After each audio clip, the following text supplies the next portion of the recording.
Oi, que bom ter você aqui com a gente no Step One. Eu sou a Rafaela, professora virtual do curso, e hoje vamos juntos mergulhar nos momentos finais do Evangelho de Mateus, onde tudo chega ao clímax, a morte e ressurreição de Jesus e o envio dos discípulos ao mundo. Vamos entender por que esse momento muda tudo e marca o início da missão da Igreja. Vem comigo. Nos capítulos finais do Evangelho de Mateus, a gente chega ao ponto mais intenso da história de Jesus: sua morte, ressurreição e a missão que ele entrega aos discípulos antes de subir ao céu. Depois de ser injustamente julgado, Jesus é crucificado, e ali, na cruz, ele entrega sua vida como sacrifício pelos nossos pecados. Mas a história não termina no túmulo. Ao terceiro dia, ele ressuscita com poder. E essa ressurreição não é só uma vitória sobre a morte. Ela confirma tudo o que Jesus disse e abre um novo capítulo, o começo da missão da Igreja. Essa é a grande comissão, o chamado final de Jesus no Evangelho de Mateus, e ao mesmo tempo o ponto de partida da missão da Igreja no mundo.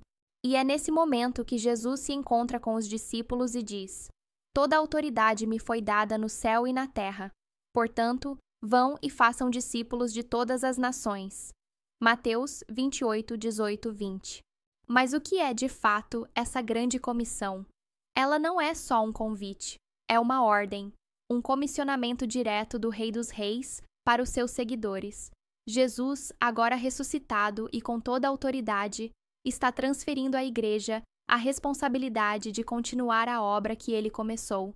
E olha que incrível! Essa missão não surgiu ali, do nada. Ela faz parte de um plano muito maior, que atravessa toda a Bíblia. Desde o começo, lá com Abraão, Deus prometeu abençoar todas as famílias da terra. Gênesis 12, 3. Os profetas também anunciaram que a salvação chegaria até os povos mais distantes. E agora, Jesus entrega aos discípulos e a nós essa missão: alcançar o mundo inteiro, formando discípulos de todas as nações. Perceba, a grande comissão é evangelística, porque leva as boas novas da salvação. Mas também é discipuladora, porque não se trata só de fazer alguém crer, mas de formar pessoas transformadas, batizadas e ensinadas a viver conforme o ensino de Jesus. Ela é trinitária, fundamentada na autoridade do Pai, do Filho e do Espírito Santo. E ela é global, porque se dirige a todos os povos, sem exceção. A verdade é que a Igreja não existe para ficar voltada para si mesma. Ela foi feita para ser enviada. Assim como Jesus foi enviado pelo Pai, ele agora envia a Igreja. João 20, 21. A missão da Igreja é viver esse chamado em todas as formas possíveis: pregando, ensinando, servindo, criando, comunicando, sempre levando o Evangelho adiante. E quando a gente olha para o Novo Testamento, vemos que os primeiros discípulos levaram isso muito a sério. Eles saíram de Jerusalém e foram até os confins do Império Romano, com coragem, com sinais do Espírito e, muitas vezes, pagando o preço com a própria vida. Tudo isso nos mostra que a Grande Comissão não é um projeto humano. Ela é o movimento contínuo do próprio Cristo, que caminha com a sua Igreja e garante: "E eu estarei com vocês todos os dias até o fim dos tempos." Esse chamado continua valendo hoje, e continua nos tirando da zona de conforto, nos chamando para viver uma fé ativa, viva e enviada. O discipulado é o centro da missão de Jesus e continua sendo a base da missão da Igreja hoje. Quando ele nos chama para fazer discípulos, ele está falando de algo profundo. Não apenas ensinar, mas caminhar junto, viver o Evangelho no dia a dia e formar pessoas que também formarão outras. Discipulado é relacionamento, transformação e multiplicação. É assim que o reino de Deus cresce, de forma viva e verdadeira. Quando a gente fala sobre a missão da Igreja, tem algo que precisa ficar muito claro. O discipulado é o coração da grande comissão. É o centro de tudo o que Jesus nos mandou fazer. Quando ele disse: "Vão e façam discípulos de todas as nações." Mateus 28, 19. Ele não estava pedindo só para pregarmos ou fazermos conversões em massa. Ele estava nos chamando a formar discípulos, pessoas que aprendem com Jesus, vivem como Jesus e ajudam outros a fazer o mesmo. A palavra discípulo no original grego é mathetes e significa justamente isso: aluno, aprendiz. Mas não é só alguém que escuta o que o mestre diz, é alguém que anda com o mestre, observa como ele vive, absorve seus valores e imita seu exemplo no dia a dia. Jesus deixou um modelo claro. O discipulado envolve 3 passos bem definidos: ir, batizar e ensinar. Primeiro, ir. Isso significa sair da nossa zona de conforto, atravessar fronteiras e levar o evangelho onde as pessoas estão. Depois, quando alguém crê, vem o batismo, que é esse sinal público de que a pessoa entrou em aliança com Deus, em nome do Pai, do Filho e do Espírito Santo. E por fim, ensinar a obedecer tudo o que Jesus ensinou. Ou seja, não é só transmitir conhecimento, mas ajudar a pessoa a viver uma transformação real, contínua, de dentro para fora. O discipulado não é só um curso ou alguns encontros de célula. Ele é uma jornada relacional e contínua, onde um cristão mais maduro caminha lado a lado com um novo convertido. É nessa relação que o novo discípulo aprende a conhecer Deus, aplicar a palavra e viver a fé no cotidiano, em casa, no trabalho, na vida real. Essa foi a pedagogia de Jesus. Ele não reuniu apenas uma multidão. Ele escolheu 12 para caminhar de perto por 3 anos. Ensinou com palavras, mas também com o exemplo. E tem mais. O discipulado gera multiplicação. Um discípulo de verdade não guarda tudo para si. Ele discipula outros. Foi isso que Paulo ensinou a Timóteo, em 2 Timóteo 2:2. Transmita o que você aprendeu a homens fiéis, que também sejam capazes de ensinar a outros. E tem mais. O discipulado gera multiplicação. Um discípulo de verdade não guarda tudo para si. Ele discipula outros. Foi isso que Paulo ensinou a Timóteo, em 2 Timóteo 2:2. Transmita o que você aprendeu a homens fiéis, que também sejam capazes de ensinar a outros.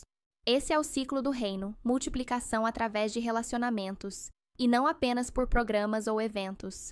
Mas nada disso acontece sem amor e sem graça. Discipulado não é controle, nem imposição. É serviço, compaixão e cuidado, como o próprio Cristo fez conosco.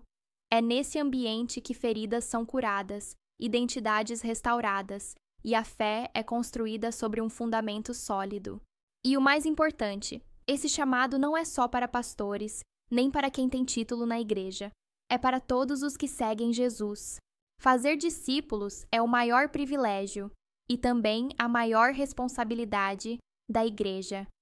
É assim que o reino de Deus avança, de pessoa em pessoa, de geração em geração, até que todos os povos conheçam a Jesus por meio do reflexo da sua igreja.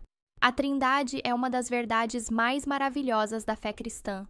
Quando Jesus nos manda batizar em nome do Pai, do Filho e do Espírito Santo, ele está revelando que Deus é um só, mas vive eternamente em 3 pessoas, em perfeita unidade e amor.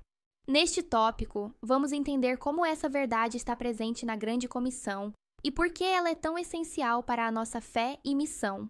Quando Jesus nos envia a batizar em nome do Pai, do Filho e do Espírito Santo, ele está revelando algo profundo, o próprio coração de Deus. A Trindade, mesmo que essa palavra não apareça literalmente na Bíblia, é uma das verdades mais fundamentais da fé cristã. E aqui, na Grande Comissão, ela se torna clara, direta e prática. Jesus não disse em nomes, no plural, mas em nome, no singular.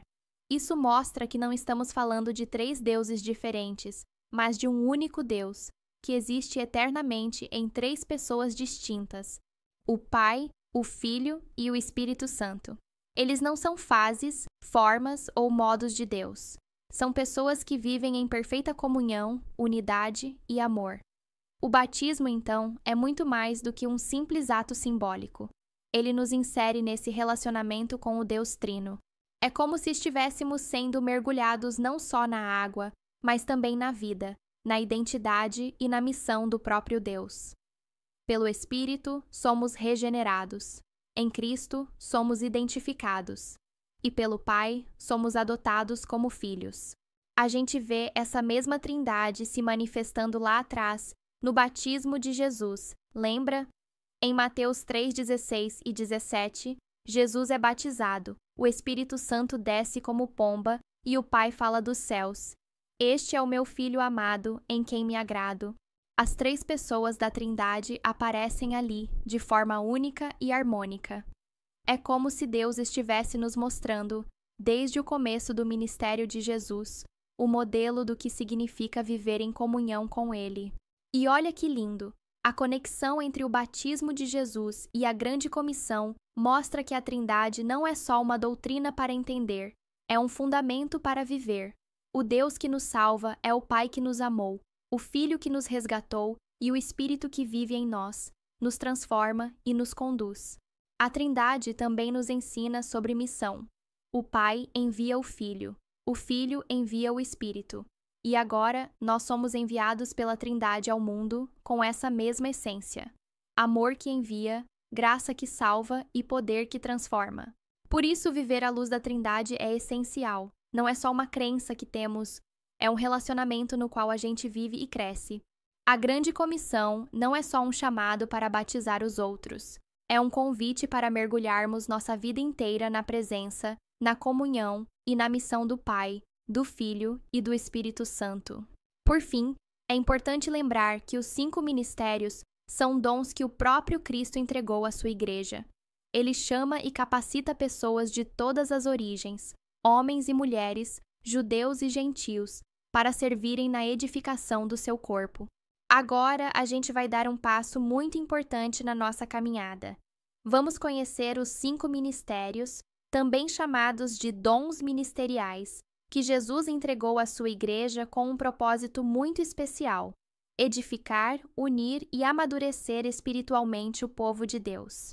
Esse é o foco central do nosso Step 1, Módulo 1. Mais adiante, lá no Next Level, Módulo 2, a gente vai estudar também os dons espirituais que o Espírito Santo distribui a cada crente, para que todos sirvam com eficácia no corpo de Cristo. Na última ceia, quando Jesus partiu o pão e entregou aos discípulos, ele não estava apenas instituindo um símbolo da sua morte. Ele estava revelando um princípio profundo. O seu corpo seria entregue e repartido para alimentar, sustentar e edificar o seu povo. Isto é o meu corpo, que é dado por vós. Lucas 22:19. Com essas palavras, Jesus apontava para sua entrega na cruz, mas também antecipava como sua vida seria multiplicada através da igreja. Depois da ressurreição, esse corpo já não seria físico, mas sim espiritual, formado por todos os que creriam nele. É justamente nesse contexto que os 5 ministérios aparecem como uma expressão viva desse corpo repartido. Em Efésios 4, 11 e 12, o apóstolo Paulo explica que, ao subir aos céus, Jesus deu dons aos homens e estabeleceu apóstolos, profetas, evangelistas, pastores e mestres com um objetivo claro: aperfeiçoar os santos para o serviço, para que o corpo de Cristo seja edificado. Ou seja, o mesmo corpo que foi partido na ceia, agora é repartido em forma de dons, expressões diferentes do próprio Cristo, operando por meio de pessoas chamadas, capacitadas e enviadas. Assim como o pão foi repartido entre os discípulos, Cristo continua a se repartir entre os membros do seu corpo através dos 5 ministérios, para que todos sejam nutridos, amadurecidos e unidos na plenitude do Filho de Deus. Esses dons não são cargos humanos ou títulos de prestígio, mas sim expressões vivas do Cristo ressurreto operando em sua igreja, conduzindo-a à maturidade e preparando-a como noiva santa para o dia da sua volta. Cada ministério representa uma faceta da atuação de Jesus. O dom de apóstolo é fundamental para a construção e expansão da igreja. A palavra apóstolo vem do grego apóstolos e significa enviado, alguém comissionado por Cristo para lançar fundamentos, abrir caminhos, plantar igrejas e preservar a doutrina. Ao contrário dos líderes locais, os apóstolos atuam com uma visão mais estratégica, com autoridade espiritual e alcance global, como foi o caso de Paulo, que se descreveu como um sábio construtor, e foi chamado diretamente por Jesus após a ascensão. Embora os 12 apóstolos tenham um papel único como testemunhas da ressurreição, o Novo Testamento apresenta outros apóstolos além deles: Paulo, Barnabé, Tiago, irmão do Senhor, Silas e Timóteo, Andrônico e Júnias. Esses exemplos mostram que o ministério apostólico continuou além dos 12 e continua sendo necessário para o avanço, a correção e o fortalecimento da fé cristã. Portanto, o dom de apóstolo não ficou no passado, mas é um ministério atual, vivo e contínuo na Igreja. Deus ainda chama e envia pessoas com esse dom para estabelecer igrejas, formar líderes e preservar a fidelidade da Igreja à sua missão. O dom de profeta também é essencial para a edificação da Igreja. Ele traz exortação, consolo e direção espiritual, diferente da ideia popular de prever o futuro. O profeta no Novo Testamento é aquele que revela a vontade de Deus de maneira clara e transformadora, ajudando a discernir os tempos, corrigir rotas e fortalecer a fé. Com o derramamento do Espírito Santo, em Atos 2, todos podem profetizar, mas o ministério profético é um chamado específico e contínuo, com responsabilidade diante de Deus e da comunidade. O profeta atua ao lado dos outros ministérios para alinhar a igreja ao coração de Deus, alertando contra enganos e trazendo clareza espiritual. Exemplos no Novo Testamento incluem Ágabo, os profetas em Antioquia, as filhas de Filipe e o próprio João, autor do Apocalipse. Por isso, o ministério profético permanece ativo e necessário até hoje, trazendo direção espiritual viva, não para substituir a palavra, mas para confirmar a sua aplicação à vida da Igreja. O dom de evangelista é um chamado essencial para a missão da Igreja. O evangelista é aquele que anuncia as boas novas com ousadia, clareza e unção, despertando os perdidos para a salvação e reacendendo na Igreja o seu chamado missionário. Embora todos os cristãos sejam chamados a testemunhar, o evangelista tem uma capacitação especial para proclamar o evangelho com impacto, levando pessoas ao arrependimento e à fé. Ele atua tanto fora, alcançando pessoas e culturas, quanto dentro da igreja, treinando os santos para testemunharem. No Novo Testamento, vemos Filipe, chamado explicitamente de evangelista, que pregou com poder em Samaria, evangelizou o eunuco etíope, e foi guiado pelo Espírito em sua missão. Timóteo também recebeu de Paulo a recomendação de fazer a obra de um evangelista.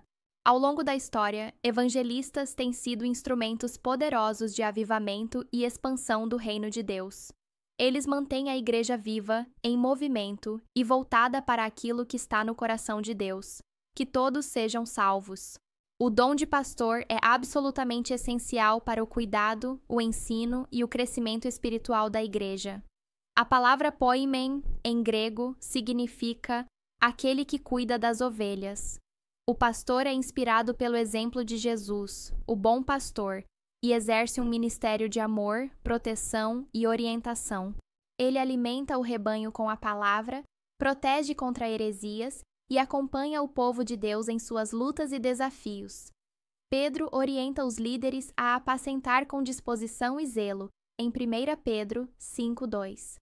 O escritor de Hebreus lembra que eles prestarão contas pelas almas sob seus cuidados. Hebreus 13:17. O pastoreio é relacional, próximo, e normalmente acontece no contexto da igreja local. Embora todos possam cuidar uns dos outros, o dom pastoral é um chamado reconhecido e confirmado pela Igreja. No Novo Testamento, temos Pedro, Timóteo, Tito e os presbíteros de Éfeso como exemplos de liderança pastoral. O pastor é aquele que reflete o coração de Cristo, cuidando do rebanho com humildade e compromisso, conduzindo os crentes à maturidade em Jesus. Já o dom de mestre é indispensável para o ensino da sã doutrina e para o fortalecimento da fé.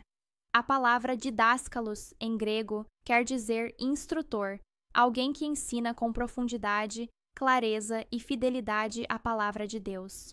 Diferente do dom de ensino que muitos crentes podem exercer, o ministério de mestre é uma vocação contínua e com autoridade. Ele forma discípulos maduros, que conhecem bem a verdade e sabem discernir os enganos. Paulo orienta Timóteo a ser um obreiro aprovado, que maneja bem a palavra e a treinar outros mestres. Vemos esse ministério em Paulo, em Apolo, em Barnabé e nos mestres de Antioquia. O mestre não apenas transmite conhecimento, mas gera transformação, fundamentando a igreja na verdade e protegendo contra falsos ensinos. Onde esse ministério é honrado, a igreja cresce de maneira sólida e equilibrada. Em resumo, os 5 ministérios, apóstolos, profetas, evangelistas, pastores e mestres, são a forma como Cristo se reparte em sua igreja para promover edificação, unidade e maturidade espiritual. Mas é importante lembrar, essa edificação só acontece quando entendemos que o corpo de Cristo não faz acepção de pessoas. Desde o início, a missão de Jesus foi reconciliar todos os povos, línguas, culturas e gêneros em um só povo redimido. Como diz Paulo, nisto não há judeu nem grego, escravo nem livre, homem nem mulher, pois todos são um em Cristo Jesus. Gálatas 3:28. Essa é a base bíblica da inclusão nos ministérios. O Espírito Santo não limita seus dons a um tipo específico de pessoa. Ele distribui a cada um como quer, sem distinção de raça, classe ou gênero. Os 5 ministérios existem para equipar todo o corpo de Cristo. E isso só é possível quando há liberdade para que todos exerçam aquilo que receberam. O Novo Testamento mostra isso com clareza. Profetas? As filhas de Filipe profetizavam, e Ana também profetizou no templo. Apóstolos? Em Romanos 16:7, Paulo cita Andrônico e Júnias como notáveis entre os apóstolos, e muitos estudiosos reconhecem Júnias como uma mulher. Evangelistas? Além de Filipe, a mulher samaritana levou toda a cidade a Jesus, em João 4. Pastores e mestres? Priscila ensinou Apolo com exatidão, e seu nome aparece até antes de Áquila, seu esposo. A inclusão ministerial não é invenção moderna, é uma verdade bíblica. Jesus chamou mulheres, samaritanos, publicanos e gentios para segui-lo e servi-lo. A igreja, como expressão do seu corpo, precisa refletir essa mesma inclusão. O Espírito Santo foi derramado sobre todos, como diz Joel 2:28 e Atos 2:17. Derramarei do meu espírito sobre toda a carne, os filhos e as filhas de vocês profetizarão. Portanto, os 5 ministérios não são privilégios de uma elite espiritual, mas dons do Cristo ressurreto, concedidos a todos os que ele chamou. Quando homens e mulheres, judeus e gentios, livres e servos servem juntos, a igreja cresce em plenitude, unidade e glória, refletindo ao mundo a multiforme sabedoria de Deus. Até o próximo encontro.